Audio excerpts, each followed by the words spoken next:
You mentioned how you kept them at arm's length. They're tough to handle when they're getting physical, aren't they? I mean, Yeah. that's a physical team. Yeah, it's a super physical team. I mean, they rank as the number one defensive team in the league, and it's because they're so physical. They have good size. They have good positional size at every position. Um, that's a very good team. You know, their record doesn't show it, but that is a very good team. And their battle every game's close. Yeah. But like I said, we did what we needed to do. We made plays when we needed to make them, and we're obviously appreciative of the win. 70% shooting in the second half. I mean, and it seems like every shot in the last 5 minutes, the last 6-7 minutes, was if you don't make it, they go down and score, and it's a 1-point game. I mean, you get to 3, make it to 5. Alon made a couple of great plays. But when's the last time you've been a part of 70% shooting half? Maybe when you played. Yeah, I'm really not sure on that. You know, when they told me that in the locker room that we shot 70 in the second half, I was very surprised. You know, it didn't feel like it out there. But when you think back on it, like I said, we made, they'll make a push and then we'll make a play and then we'll make a play. But we have good players. We have talented kids. And I'm not saying we'll shoot 70%, but we have shot makers. We got playmakers. And we have an inside presence. We have perimeter guys, and we're capable of being a very good offensive team, regardless of who we throw out there. So this is just a result of the work that these guys put in practice, outside of practice. And like I said, I'm happy for them to experience the win. Was the plan to go to the basket early? I mean, Alon had like 12 points and he had like 5 layups.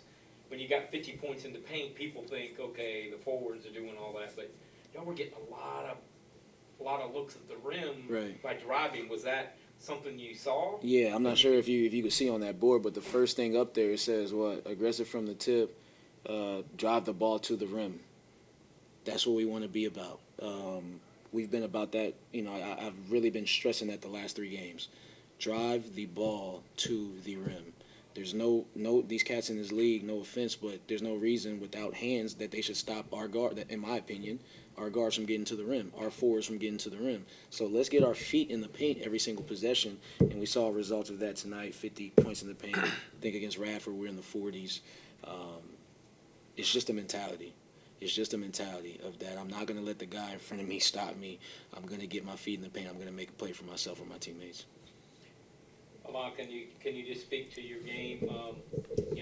15 out of 25, and it looked like from the tip or the time you got in the game that you had a mindset of you got to kind of pick up the slack. I mean, you were out your leader out there. But was that something you thought about going in or was talked about? It's like, hey, other people got to kind of step up here.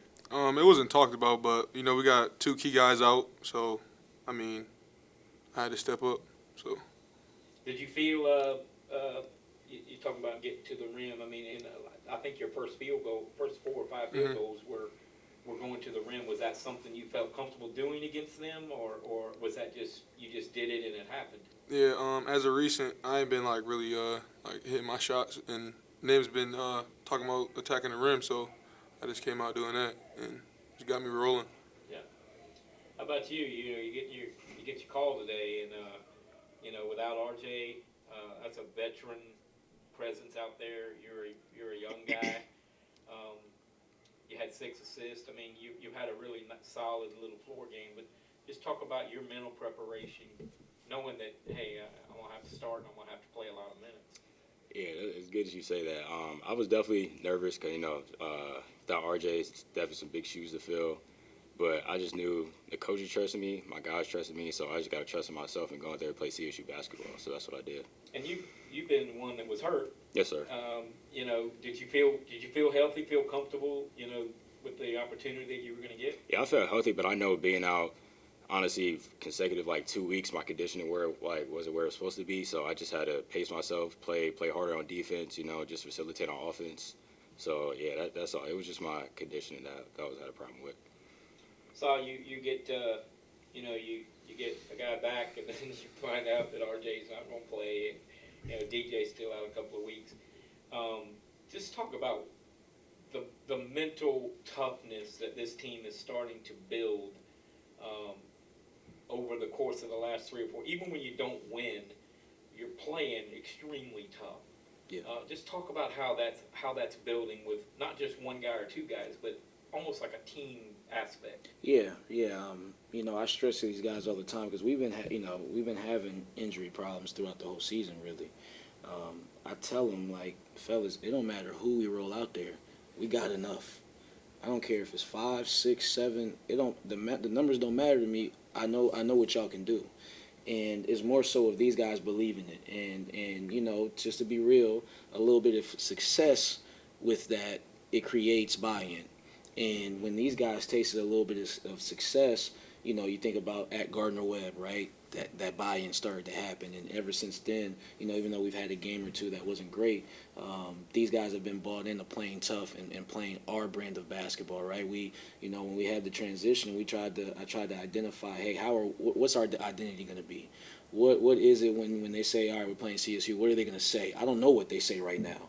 I don't know if we have an identity. Let's create an identity, and once we create an identity offensively and defensively, we've just been pounding that. And it's all about mentality. The basketball and the X and O's. There's changes that have been made, but it's all about the mentality. And now these guys are taking on that mentality, and now they're ravishing in it. They're like, I'm not letting them drive. I'm gonna sit down on defense. I'm gonna blow this hand up. Now they're taking that identity on, and that's been good to watch from the sideline. Yeah, I got a lot to a career high for you. Mm-hmm.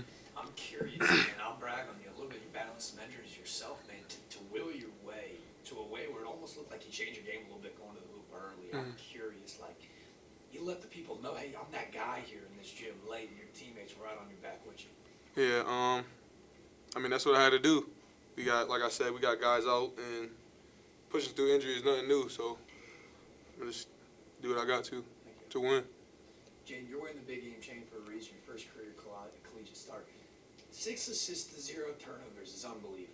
I'm curious, like, was there an aha moment for you even today or throughout the season where the light bulb maybe went off and the game started to slow down a little bit for you? The game started to slow down. I think it was Gardner-Webb. We had a Gardner-Webb game. I think I played, I guess I cried at that point, 26 minutes. Just kind of like going out there, getting the flow, just having everybody trust me and stuff like that. I think that's just where it clicked off at. 50 points in the paint tonight, 40 against Radford. I'm curious, we got it up on the board from a mentality standpoint. Was it game plan, or was it that level of physicality when you mentioned that buy-in that changed it offensively? To be real, I think I'm learning too through this. These guys are trying to learn from me, but I'm learning through some of these losses, right? And you go back, you evaluate, and you see like, hey, what can we do differently? How can we get better without completely changing what it is that we do? And one thing that stuck out to me was that it was me. I was allowing these guys to get to about 4 or 5 feet and shoot turnaround jump shots. That's on me, and I said, hey, no more of that. When you get that at 4 or 5 feet and he's there, now you use that strength and that shoulder, and you put your fingertips on the backboard. Make them foul you to stop you. And ever since those guys have adapted that and they've had some success with it, now they licking their chops when they see cats closing out to them. So that's been good to see. It's just about playing efficient basketball on the offensive end, and layups and paint twos are efficient, and the shots that we were shooting in past Longwood game, past Winthrop game, those shots that were taken in those games were very inefficient, and I allowed that. And as a coach, I said I have to be better. Coach, this is the second time I've heard you mention you taking accountability for something that was going on with the team. How has that helped the buy-in from your players with you accepting accountability as well? Well, I just try to be real with them. I think they appreciate that. You know what I'm saying? It's not so much about do they appreciate me taking accountability for a loss or whatever. I think they appreciate the I'm just being real with them. Like, I walk in and I say, hey, we played really bad on offense today, but that was on me. Because I either allowed something to continue to happen, or maybe they had a coverage and I didn't adjust, or whatever it was. And I tell those guys, like, hey, you go and do what you got to do to be better, but guess what? I'm going to go home tonight and I'm going to do what I got to do to be better for y'all. And we're going to come together and make this thing work. And I think they respect that about it. Like one thing about this, I don't want this to be a situation where these kids come in and you lose, and you can hear a pin drop in the gym. It's bad mojo. I don't want that win, lose, draw, whatever it is. It has to be the same every day. Because I know what it's like if it's not, right? I've been a player. I've been a player in different places, countries, whatever it is. I understand how you feel if it's not the same. When your coach sets the tone. So for me, I'm trying to set that. Hey, I'm gonna be the same guy every day. It don't matter. If you play terrible, hey, what's up? How you doing? How was class? Did you go to class? It's the same thing regardless of what happened or what the results are. And I think that they appreciate that and they responded to that. We've talked about Alon's 34, Bolton was 16, another double-figure game for him. Kelly was 16 as well. But to me, from what I've seen, it's the little things that this team started adding. True freshman point guard, first start. He picks up 2 blocks, a big one. Noble Days, charge at the end of the game when it's tight.